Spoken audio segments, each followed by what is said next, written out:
What is up, everybody, and welcome to another edition of the Got Next podcast. I'm your host, Mitchell Baldwin, with my co-host, Donovan Moore. Yes, sir. We back at it, man. Yep. This is a finals edition of the Got Next podcast, man. So, we had to bring on a couple new people, man. Well, not new, actually. We got AJ, who's new. AJ, say what's up to the people, man. Good guys.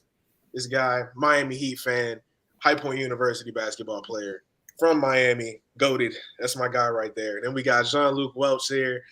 Coming back on the show, regular returner here. I'm sure you guys know him, the man, the myth, the legend. Jean-Luc, what you got to say to the people? God, I ain't got nothing. I'm happy. I'm excited. This is great. This is phenomenal.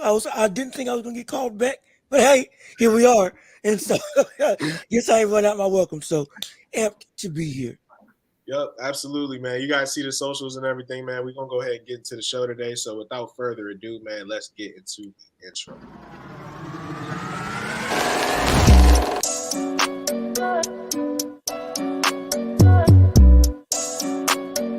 Three-pointers. Outside jumper from three at the bucket.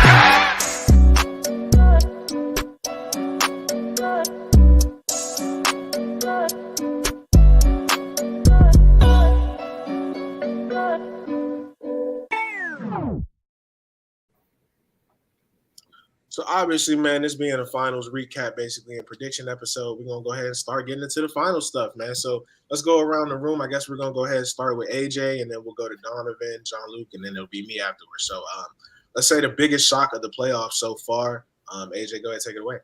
Yeah, so I got a few. I got my number one is probably the Bucks. I mean, you think about the year they had, like they had no Middleton almost like the whole year. And they had still the number one record.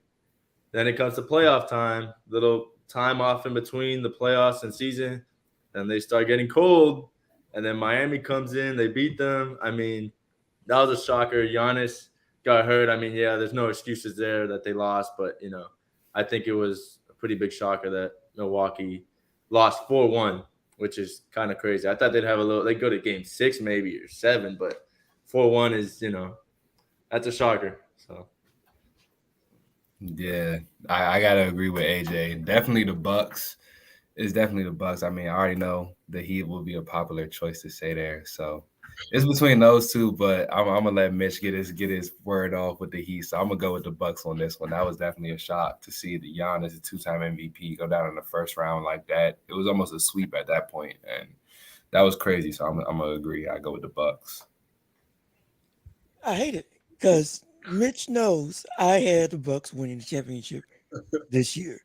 And the fact that his team, the doggone stupid Miami Heat, had to take them out the way that they did, I would agree. But as a tie, I would have actually the Suns as the biggest playoff shot. Yeah, the Suns are my second. Because and rightfully so, AJ, because this was a team that looked poised to be, okay, this is similar makeup to the Warriors of sort in terms of 4 all-time great players, all on the same team: Chris Paul, KD, Devin Booker, and who's it? Well, not all-time, but Ayton as well on that roster. And so it seemed like this was going to be built to be, okay, this is the team to beat. And then to again lose, it's like, what in the world? It really makes you think maybe he was only able to do it with a super team in Golden State. And ever since then, we really now have to question, is he really been that guy his entire career? So before the playoffs kind of really got started here, I had the Bucks and the Warriors making the finals. Dono had the Celtics and the Suns.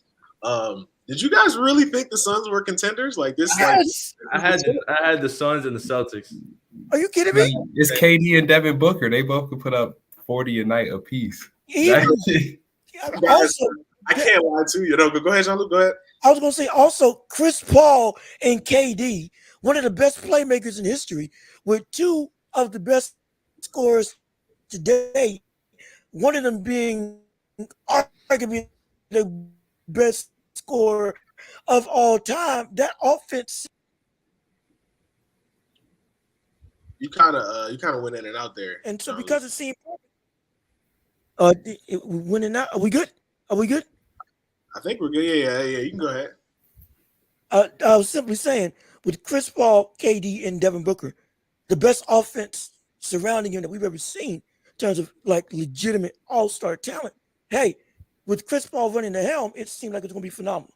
So yeah, that's why it was a shock when they still got beat, at least to me. So right now I'm pulling up a picture. But here's basically, man, as soon as that KD trade happened, man, I didn't think that they were gonna be contenders, honestly. I think that by them going all in on KD, they were able to kind of get rid of Mikal Bridges and like Cam Johnson, these role players that you kind of need. And then who was the best player coming off their bench in the playoffs? It was Cameron Payne. Like that can't be your best bench player. So here's a little graphic that I made in the group chat. You're not in this group chat, John Luke, but look, I just want you to look at these players here. All right, this is a Suns graphic before the playoffs. I want you to look at these players. Half of these players I couldn't even name. Who is this guy? Come on, you can't win anything with this roster, with this lineup. Now I like the CP3, I like the Devin Booker, I like the KD, of course, but it's like, as soon as your starters go on the bench, like you can't afford a starter to go down either. So as soon as CP3 got injured, I knew that was it. Because it's like all you have is that top-heavy lineup, and you don't have anybody off the bench to really go to. It's like you guys are relying on Torrey Craig and whoever else. It was Torrey Craig and who was the guy? I can't remember his name. It was like Wayne Wright. Yeah, bro, like it's all these other guys that you just kind of don't really know. So the Suns were really a shock for me personally. I think my biggest shock was I had two. It was the Sixers and them actually taking the Celtics to 7 games because I legit thought that they were just a better team. And the Sixers, you know, they have James Harden, they have their Joel Embiid issues, you know, year in and year out. So and then James Harden to come out basically and drop the 45-point game that he had in game 1 where it's just him. And then basically he didn't show up for the rest of the series. He had that other game winner, I think, in the corner in another game. He had like 35 points or something. But at the end of the day, the Sixers to me aren't really a contender. So for them to take the Celtics to 7 or 6 games, I think was pretty interesting. And then of course the Heat. I mean, the bad. I mean, and AJ's here. He can talk to you about it. Bad regular season that we had, bro. Like honestly, when we played the Bulls, I was like, we should lose this game. Because I don't like the way that the team's going. Like I don't like the direction that we're going. Even during the season, it was just so many ups and downs. Like in my head, I'm like, man, am I gonna I can't this year's horrible. Like, what are we doing? Like, bro, like, are you gonna be the coach? Like bro, there was some times in the year where I was like, bro, this is awful. And then to come out, and of course, like I said, I had the Bucks in the finals. So like for them to beat the Bucks in 5 games was insane. And then that Jimmy Butler 3. Like I work at ESPN, bro. So like when we're in there and then he hit that 3, everybody, like bro, it was crazy. The huge game he had, 53. Yes. Like when he came down and hit that 3 in Drew Holiday's face, he's talking to Drew Holiday, all that, bro. Like it's insane the stuff that he's doing, and then the fact that we're in the finals right now. Like I'm a Heat fan. I can tell you, I didn't see 3 months ago that we were even gonna make the play-in, maybe even the playoffs. Like it's crazy. So. I knew I had a feeling we were gonna give the Bucks a run for their money though, just because think about it, we got swept like a year ago by them. Yeah. So it was like, you know, I think we're gonna have Jimmy's Jimmy, you know. So he's gonna like, you know, motivate his team to win. So I thought they had a good chance, but I didn't think they're gonna win the series 4-1. Like it's mind blowing. So is everybody good with biggest shot? Because we're gonna move on to the next one. All right, cool. So we got contender versus pretender here, guys. This is a team. This section is saved for a team that you thought might be there. They might get over the hump this year, and truthfully, they kind of had a setback this year. So who's a team that you thought was a contender that eventually turned into a pretender? You go. I was gonna say Boston. Reason why? Yes, they are, legitimate contenders. However, now I'm starting to think that they proved themselves to be pretenders. Because ever since when they got to the finals last year, yes, they lost to the Warriors, but seemed like this was going to be a team. Okay, all they had to do, if Jason Tatum had played better that series, we might be looking at a different story in terms of the Warriors winning a championship. That didn't happen. Okay, fine. But they got a taste of the finals. They're going to improve. They're going to be better. We're going to see them actually get over the hump. To then falter again and to have the same similar questions I had last year of can both stars play at the level that we see them as instead of essentially trading off good games or bad games. Now, yeah, now we're at a situation where the team I had to shoot. People talk about the team potentially being blown up. Or do we pay Jaylen Brown? Do we not pay? Do we trade him away? Yeah. And all these different moves from a team that looked built to legitimately, hey, run the East for multiple years, seemingly by how good talent-wise they were across the board between them and the Bucks. They proved themselves to be pretenders to me for now. And granted, hey, maybe I got some playing against Boston. Maybe that's the case. But outside of that, even biased aside, I really see the Boston Celtics now as more pretenders than legitimate contenders going forward in their run, especially depending on how they make roster moves. Got you. And kind of just to double down on that Celtics point, they obviously made the finals last year, and then they go into offseason, they pick up Malcolm Brogdon. They pick up these other big pieces that you're like, okay, I really have on paper. This is nice. Like to have Malcolm Brogdon come off your bench is something that a lot of teams are not afforded. So like I'm thinking that this team is ready, and I'm like, they're matched up against the Heat in the Eastern Conference Finals. I'm like, all right, look, we don't got Tyler Hero. We don't have Victor Oladipo. It's a long shot. This is going to be a long shot. Like there's kind of almost like it's an uphill battle the entire way. And then to come out in 3 straight games, we give them. We give them 3 straight games of hell. Game 3 especially, they look awful. They look so bad at Game 3. And so I was literally just going off of John Luke's point. So we can go ahead and move on to AJ. So who's your? So I think mine is. I'm gonna say that I have the Cavaliers. They picked up Mitchell. I was thinking they're gonna do something, but to go lay an egg against the Knicks first round, like they got killed that round. Like Jared Allen, the lights are too big. Like it's just like what? Like you got to be better than that. Like as a team, they have the build. LeVert, Mitchell, they got players, and just to do that, like it's just sad. Like because the Heat were gonna get Mitchell, and they didn't. But look where we are. So first of all, I love that pick from you, AJ. That is amazing. Just to double down on the Jared Allen thing, the lights were too big. Like that is that is just hilarious to me. And they're starting 2 7-footers, and they're still getting out rebounded by Mitchell Robinson. So yeah, that definitely was a shocker for sure. And they didn't make any adjustments. They just it was just bad. They just kind of were just losing, and they were home court advantage, I think. Yeah, so it was brutal. Donald, who's your contender to pretender? They said both of the teams I was going to choose, the Celtics and the Cavs. Okay. But the Celtics, just like they have everything top to bottom. They got the size, they got the spacing, they got a bench. Like they have everything you need in the championship team, and they were just there. And then you get better by adding Brogdon, and then you still go out in the conference finals. That's pretty brutal. I'm not gonna lie. I don't think the coach. I mean, Mazzulla's not as good as a coach as Udoka, but it's like at the same time, with all the talent they had and to still make it that far, the players can at least take some type of responsibility and accountability and be like, I mean, we know what it takes to get here. They just need to get over that hump. And they didn't. So, and then to your point, AJ, with the Cavs, like I personally feel like they were a better team talent-wise than the Knicks. You got Garland and Mitchell in the backcourt, like you said. And then you got the Twin Towers in the paint defensively. So really, they didn't have any excuse to lose that series, but Brunson just showed that he was the best player in that series. He was just different. So those are the 2 teams I would say, the Cavs and the Celtics. They were definitely disappointments. I would say Philly as well, but they've been disappointing these last 5-6 years. So I can't really consider them a contender to start with. I can't help but agree with that 76ers point. I was definitely thinking about adding them to this list, but I'm gonna say the Grizzlies, and then I'm also gonna add in the Cavs there because I like that Cavs pick, but I'm gonna say the Grizzlies. Obviously you got John Moran out here showing guns, so that was already a recipe for disaster. And then you actually play the series, and then John Morant gets hurt in the first game or so. You got Dylan Brooks talking trash to LeBron James while he's getting cooked. He's getting sauteed on the court, bro. And then they come out a couple weeks later after the series. They're like, Dylan Brooks, you're not coming back under any circumstances. I've never seen that before. We can have no players on the roster. We don't want you for under any circumstance. That is hilarious. And then you got, obviously, I already thought the Grizzlies were kind of a depleted team a little bit. Obviously, with Steven, you can make a case, with Steven Adams being out.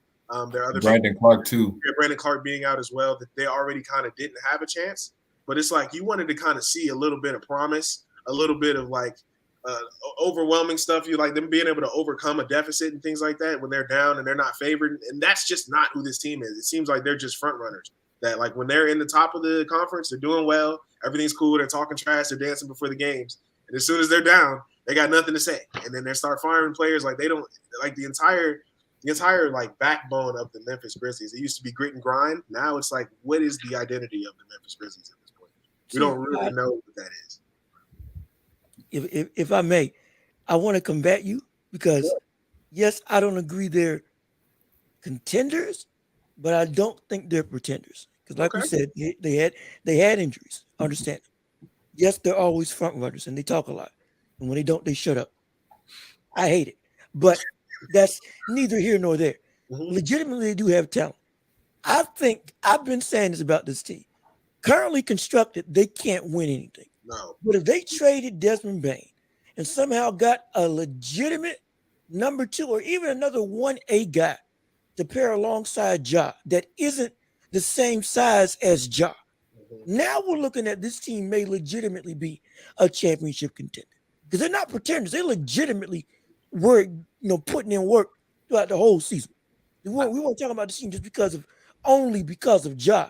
As a whole, even without Ja, they were playing well. But I think this team, the reason why that they can't get where we think they can go or where they feel that they should be is because you don't have a solid number 2 to pair with Ja Morant. And yes, Desmond Bain is a phenomenal player, but if he's your number 2 guy, well, that's another John Wall, Bradley Beal situation when they're both in their prime. That's a good comparison. Thank you, but it's the truth because you can't win with those two. Yeah, not because they're not great, but because they don't add to each other what needs to be added to in order to take this team as a whole above where they are currently.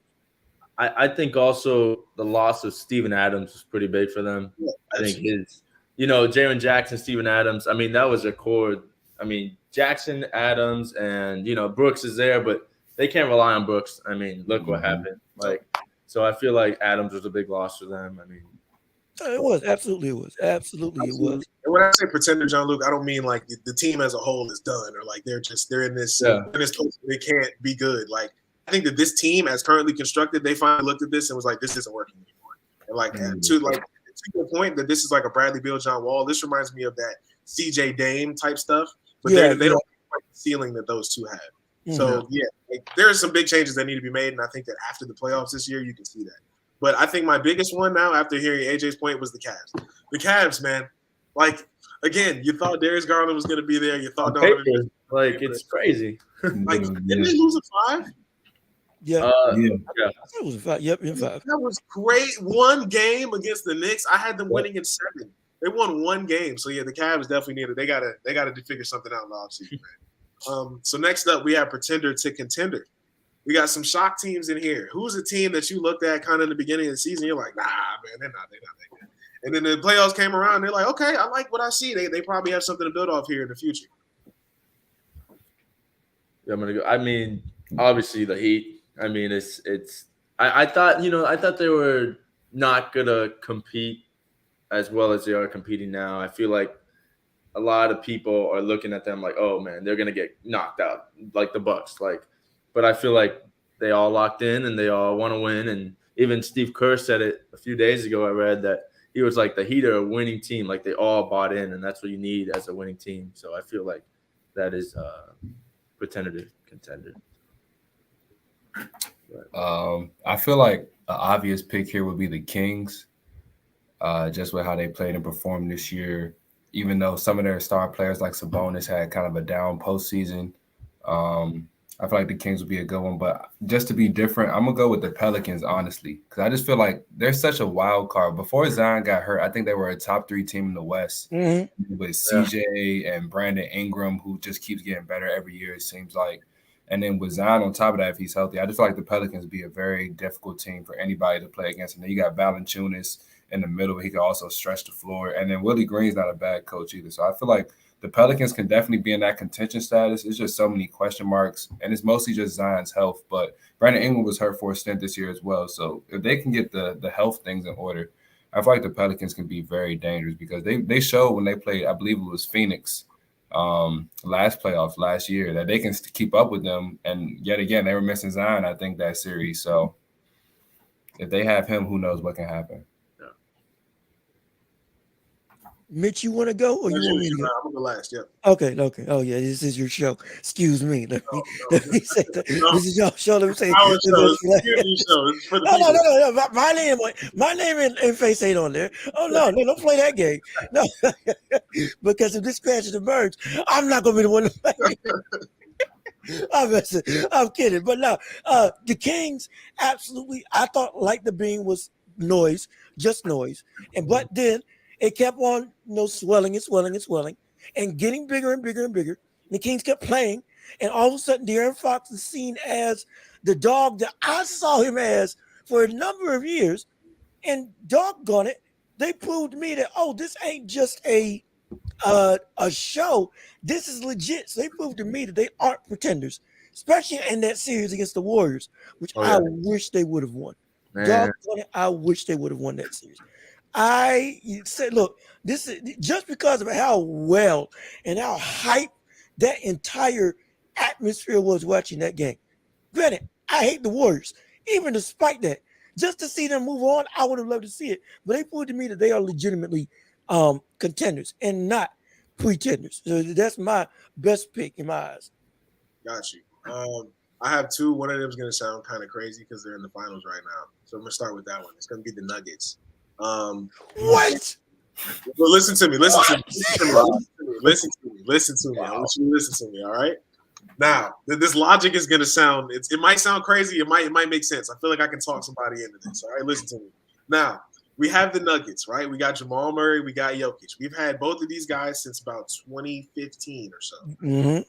We've made the Western Conference Finals. We got swept in the Western Conference Finals. We had a 3-1 comeback on us, and we've also come back from 3-1. So I feel like when you enter the playoffs with this team, even though they're a number one seed, like you've seen them fail in the past, so you're kind of like, and then like I feel like their role players aren't anything outstanding. They can't even really play their full bench, honestly. Like they have Reggie Jackson sitting there. DeAndre Jordan's one of the worst players in the NBA, and he's on their roster.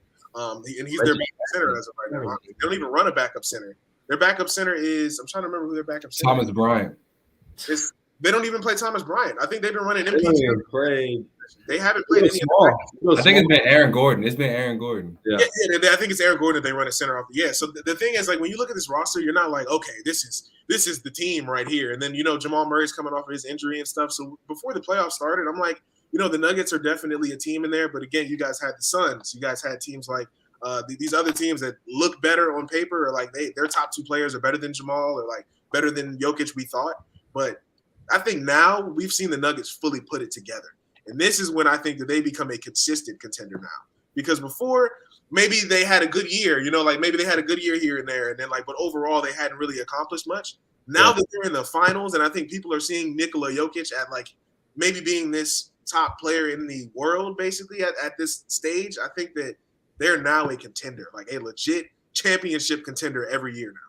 And I don't think that was the case before this playoff. I think Porter helps a lot too. Porter stepped in a lot, like that catch and shoot, like in that corner. He's deadly from there. Have I swayed anybody with my soliloquy here? No, Gunner, no, you haven't swayed me. You haven't swayed me. Look, I'm sorry. Dono, I'm going to let you speak. Actually, no, go ahead and say what you're going to say, Dono. Because once you finish, brother, Mitch, oh boy. Dono, say whatever you got to say before I go. Nah, I didn't have anything. It's all you. It's all you. Okay, great, phenomenal. Mitch, what the word are you talking about? Brother, this team, 2020, they could have gotten there. Everybody was healthy. Lakers just had a better roster in a phenomenal series. Lakers are the best team that year. And then multiple years, Murray and Porter were hurt. Yeah. You got to understand that. And when they lost to the Warriors, understand that Jokic was giving them 35, 10, and I think 10. As well by himself was giving them the business. Shoot, you remember Bryce, big Warriors fan. Yeah. He told me the only reason why, or essentially said, the only reason why that we won that series is because Jokic was on his own. That's it. If he wasn't on his own and he had help, like Porter and Jamal, Yeah. oh yeah, he would have killed us. And maybe that's hyperbole. Maybe he was being funny. Yeah, we can't quantify that quite. No, we can't quantify that because there was legitimate fear in his eyes. And I've been saying to everybody that I've been able to talk to, one, Jokic is the real deal. Yes. Two, Jokic is the best center in the world, not Joel Embiid. I've been saying that ever since his first MVP. Yes. And then three, I've been trying to say if this team stays healthy and they don't run into that same Lakers squad that they ran into in 2020, this team legitimately has a shot at getting to a title and will run through the West. And they did it now with everybody there. Everybody, they've been contenders for multiple years, at least in my eyes, but they just haven't had the pieces healthy enough They've been hurt. around them. Yeah. Exactly. Now that they're healthy, They ran through the West. Exactly. Understand, Mitch. Right now, your team got a win against the Nuggets. It's a shock because we were all saying it's a sweep. We were all saying it's a sweep. Yes, it is. No. Yes, it is. Yes, it is. Yes, it is. I never said that. I would never. Well, okay, no, not you. I thought y'all would struggle winning in Denver, though. I give them that. Denver hasn't lost at home. I thought they were going to go 2-0 in Denver, but I didn't think it was going to be a sweep, though. 2-0 in Denver, and because of how dominant Jokic is, he can give you 25-12 or 41-5 like he did. And I didn't think there was going to be a way that y'all could combat that level of offensive talent on that side of the floor. But hey, you got one. But the fact that you got one is so shocking because of how much of a contender the doggone Nuggets have been for the past couple of years. The only reason why we sitting here is because they've been hurt this whole time. Oh Lord. So yes. I'm gonna combat what you just said. Jokic, I'm right here with you. Dono knows I am a Jokic fan. I have been singing the praises of Nikola Jokic for 3 to 4 years at this point. He is the best center I've ever seen in my life. I've said it. I said it. Oh wow. No, I've never seen in my life. Yes, I said it. All right. Offensive center or like just in general? Offensive. Defensively. Okay. No, defensively, you can't. Yeah. He's the best center I've ever seen in my life. But to go off your point, they've had a lot of injuries. So coming into this season, I didn't think Jamal Murray was going to play like this. MPJ hadn't even had a full healthy season. He had a random back issue. I drafted him on fantasy. He left me in the beginning of the season, like the first 2 months. I was like, bro, is he ever going to be healthy? This is the first time I've fully seen everything come together for them, where I'm like, okay, now I see it. Because before I'm like, the potential's there, but they never did it. Now I'm like, I'm seeing it. This can be a thing for the rest of the time, because now I know that their role players are ready. And now them getting KCP was huge for them too. That was another big thing for their team. Like their role players have been great for them. And Aaron Gordon and KCP, I didn't think that was going to move the needle very much, but it has. And that's why I'm saying that they're now a contender. So now we can move on to who wins the finals, how many games, and why. AJ, you being the Heat fan, me and you were probably going to go last. Donald, Jean-Luc, and then we'll go AJ, me. All right. I'll say the Nuggets. The Nuggets win the finals in 6 games. And the only reason I say that is because I feel like the Heat need more of their role players to consistently step up for the full series. Like game 2 when y'all won in Denver, for instance, it was like everybody, all your role players were just having a great night. Strus started out the game, I feel like got y'all energy going. Then Gabe Vincent coming through late. And then I've been liking how Adebayo's been playing a lot this series. Like, I don't know where this aggression came from because he didn't have it last series versus Boston. But he's definitely been holding it down. But I hate to say it, but I feel like right now my concern is kind of Jimmy. Like, he's just kind of just like passive, just really just laying back. Not really like, but if they want to beat Denver, I feel like Bam's got to put up at least 20 and 10 a night, and then Jimmy's got to give them 25 to 30 if they like want to win their series. But I'm going with Denver. I just feel like too many different options, scoring options, and they got home court advantage too, where they rarely lose that. So I got to go Denver in 6. Bump that. I got Denver in 5. I don't care. I don't care. 6 is if they're pushing it. I got Denver in 5. Yeah, you're doggone right. I could care less about how good. See, here's the thing. Denver, in my eyes, is not Boston. And so because of that, Now you have a legitimate, consistent star and that can dominate a part of the floor that, again, Bam Adebayo is supposed to be the lockdown defender. And he's phenomenal. Don't get it twisted. But the fact that you have one of the better defensive options at the 5 spot, and you're still getting either, again, 41-5 and or 25, 10, and 12 on your head on over 50%. See, here's the thing. Denver's got one player that equates to the amount of both Jimmy Butler and Bam Adebayo. If his other role players, well, not role player, but if his other star and Jamal Murray just has a okay game, which is for him 20 to 23 points, and MPJ puts up 15 to 12, they win. Most likely they win. And I don't see how and because of the faults of Duncan Robinson and how he's been off and on. Yeah, he's been on. Don't get me wrong. He was on last game. I can't fault you for that. But that, coupled with the lack of Tyler Hero, who again is, I believe, out for game 3, and having to rely on Jimmy Butler to give you, in essence, superhuman performances every single night, I don't think that's going to be enough. I really don't think that's going to be enough. And I really think that Jokic is just going to take over. And his weight, his just gravity on that offensive end, his ability to push the floor as a big man opens up avenues that I don't think the Heat are really able to guard all series long, especially, no offense, with the roster that they have constructed around them while they're playing above and beyond their means. Don't get me wrong. Respect to Gabe Vincent. Respect to Duncan Robinson, who's had a resurgence from his slumps over the past couple years. But respect to Matt Strus. But despite that, I don't think y'all can keep up with what the Nuggets are going to be able to push out.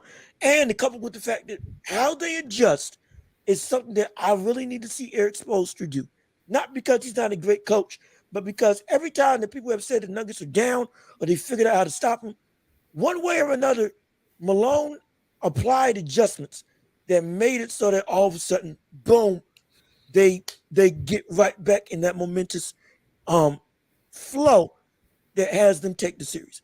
It happened in the first round, happened versus the Lakers, and I think it's going to happen again with the Heat. AJ, you can go ahead, bro. Yeah, I'll go. To start off, I think Miami, their organization, I know they're ready for this whole series. I know that you said adjustments, right? Spo is going to make adjustments. He's a great coach. He's not just going to sit back and just let Jokic. I mean, he'll let Jokic score 40, but as long as they win, he's okay with that. He had 3 assists last game. I mean, he took something away from him. I was watching a video yesterday, and I saw that in the first half, they made Bam catch the ball in the post. Second half, they changed it and started doing handoffs with the screens and popping. Like he's a mastermind with all this stuff. So I feel like the Heat will be ready, and I'm gonna say I like Heat in 6. I don't think we're gonna win in Denver. I like the Heat in 6, so that's the only I think we get tonight, and I think we get Friday whenever they play next. And but I feel like Jimmy does not have to score 40 to win. I think it's more Gabe Vincent. I think it's Bam. Bam's the biggest one, in my opinion. I think Bam has to keep playing well. Even if Jokic scores 40 on him, I'm okay with that. As long as Bam plays well, as long as Strus plays well, Jimmy can have like 18, 19, and we could still win. It's happened before. So, in my opinion, I think it's more important that Bam has a good game, and I think that's why Eric Spoelstra is okay with him shooting like 30 shots or whatever he shoots during the game. And, you know, he's having Strus like almost every shot like Strus shot in the first quarter last game. I mean, just to gain his confidence, because when you go over whatever he went as a shooter, you see that first one go in, you're like, oh, you know, it's gonna be a good game, and that's what he had. And he only had 12, and it was almost the first half. So I expect Strus to have another big game, and I don't know, Duncan. I think they'll like be more physical with Duncan. I don't think he's gonna have a big game today, but I think my dark horse for tonight would probably be like I think Kevin Love may have a good game. I think Kevin Love could do some damage tonight. And then Gabe Vincent just, you know, he's just playing out of his mind right now. So I think Caleb Martin needs to bounce back too. I think that's a good one. Caleb Martin was nowhere to be found last game, or the 2 games actually. Well, last game he was coming off an illness and he wasn't even really supposed to play. So we was going forward. But I have the. Did you say how many games, AJ? I said 6. Heat at 6. I don't think they can win in Denver in Game 7. That's for sure. So I got Heat at 6. I also have Heat in 6. I have 3 reasons why. The first one being inexperience for the Nuggets. Yeah, I think it definitely plays a factor here. Actually, I have 4 reasons. One being inexperience for the Nuggets. The second one being this is the first Nuggets real challenge, I think, in the playoffs this year. As they played the Timberwolves in the first round. Timberwolves, I don't even really believe are a legit playoff team. Next round, you got the Phoenix gave them some decent. No, they did give them some bump, but the only time that they gave them issues was when Devin Booker was out of his mind, shooting like 80% from the field. We have never seen the type of he did for them to get 2 games. So I'm saying that, and then they played the Lakers, who we didn't think the Lakers were really anything coming into the playoffs either, and then they kind of showed why we didn't think that they were a playoff team when they played the Nuggets. So I think that those really weren't real challenges. Hold on, wait a minute. Time out. Yeah, it was a challenge. Yes, they got swept, but they were consistently coming back, and they had to get over the defensive adjustments that the Lakers were making. Because it wasn't like they got blown out every single game. It was like every time they got a big lead, they had to go. It went like there was a game. Was it like 15 points they had a lead, and then by the fourth quarter it was like 3. They happened like twice in the series. So yes, it was a sweep, but let's contextualize it. They did get pushed when they played against the Lakers. Yes, they won outright, but it wasn't just a walk in the park. Don't let. I'm not saying it was. Even if it was competitive, that was only 1 series so far. The Heat have played 3 of those so far. We played 3 of those, and now the Nuggets. While you said that the Lakers may have gave them a challenge or they had to overcome some stuff with the Lakers, now they've actually lost. They've actually had losses now. Now it's a best of 5. So I think this is a different type of challenge for them. And here's why I can now move on to my next point, which was Bam Adebayo and this team's mentality as a whole. You talked about him getting 40 points dropped on him. I saw an interview with him, and they talked about him. They asked him in practice. They're like, how do you feel about 50 points getting dropped on you? Is that something that you can take every night? His first thing that he said, didn't even think about it. He said, did we win the game?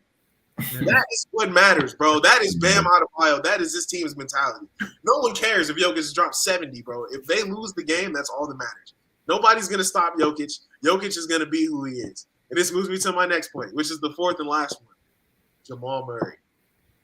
I have never been a fan of Jamal Murray's game. I think that he is allowed to do things on the Nuggets that he would never be allowed to do on any other team because he does everything for that team as far as the facilitating, as far as just the point guard ability and stuff. Jamal Murray, all he has to do is put the ball in the bucket at the end of the day. I think he can do that. Can he do that consistently through a series against the Miami Heat? He had some issues last game with Jimmy Butler guarding him. And we talk about, Jimmy Butler hasn't really shown up on the offensive end. Defensively, he had a great game last game. Jamal Murray, I think, shot 5 shots at a certain point. Like, Jamal Murray was scared to shoot at a certain point. So I think that our defense, mixed with our mentality, mixed with their lack of experience in the playoffs and their lack of, having to overcome really anything in these playoffs. And then the fact that Jamal Murray, he can give you 30 or something like that. I don't think he's going to do that consistently. He is a 20-point per game scorer in his career. No matter how we think about him, he can drop 50 this game. He can drop 60 this game. He's a 20-point per game scorer. If he comes out of that and he can give you that 30, maybe a little bit range, but it looks like he's having issues kind of getting consistently to that 20 right now. So I think that we're going to kind of see who Jamal Murray is right now in this moment. And I think that he's probably the most important player for the Nuggets because you know what you're going to get from Jokic. You know what you're going to get from all these other guys. It's Jamal Murray and MPJ, actually. A little bit of MPJ in there as well.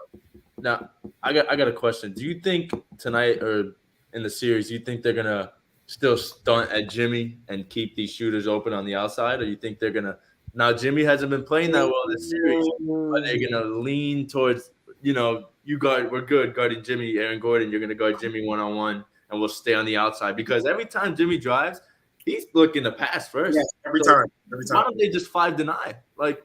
It's – but – If the Nuggets can make that switch, I'm very concerned for the Heat. I will say that. Yeah.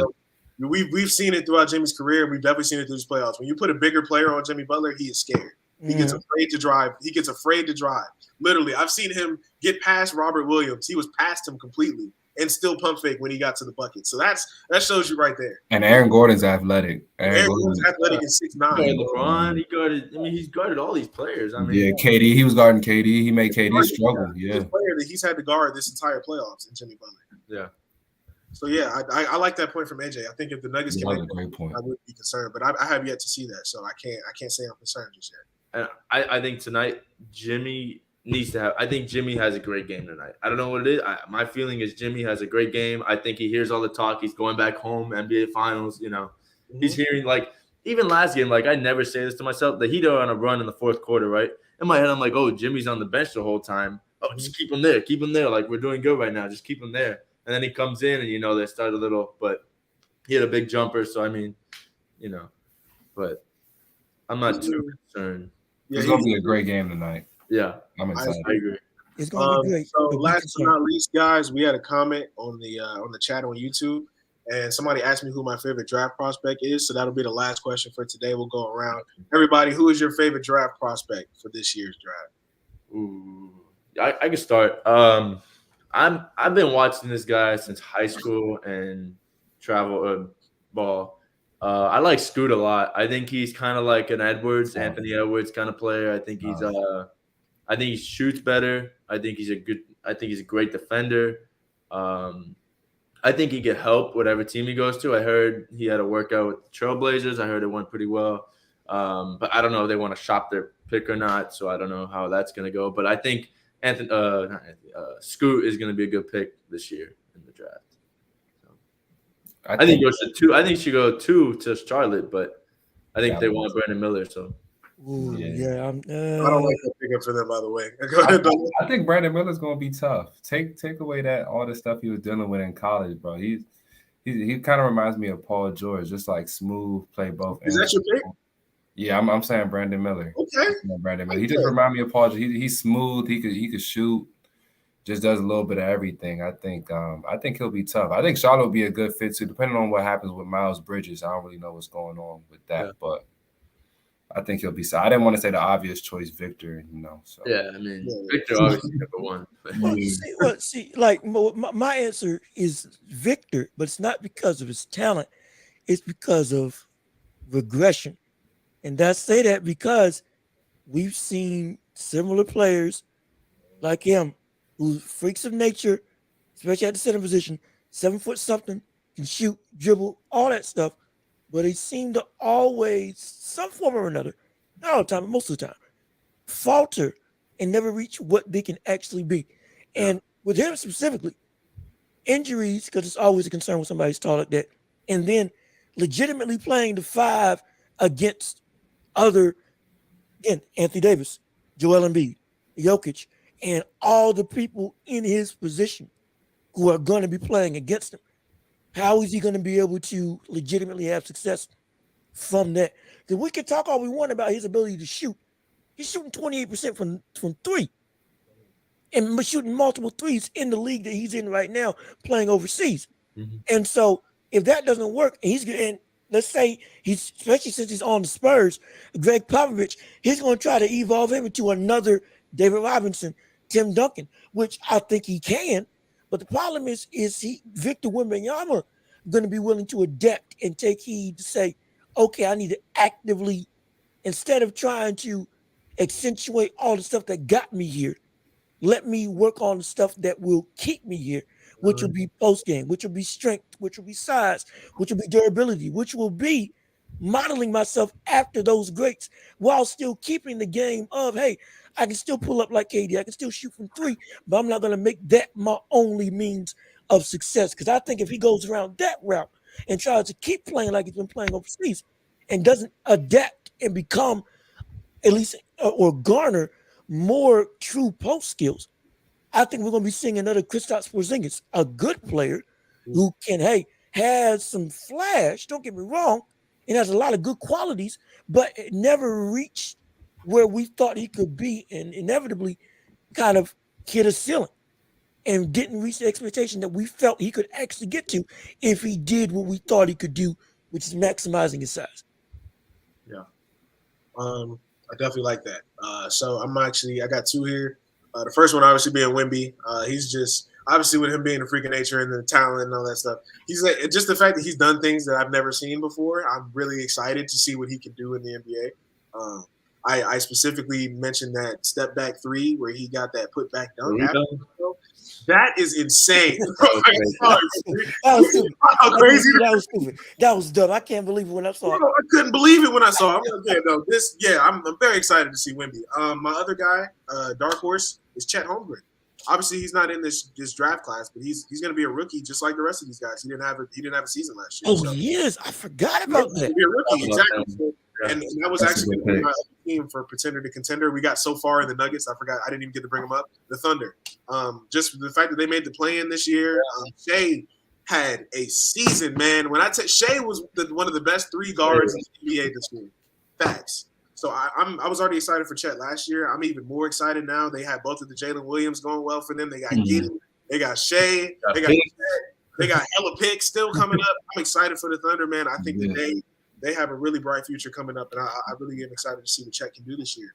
Yeah. Is that it? Does anybody else want to say anything? The Thunder should trade for Damian Lillard with all the picks that they got.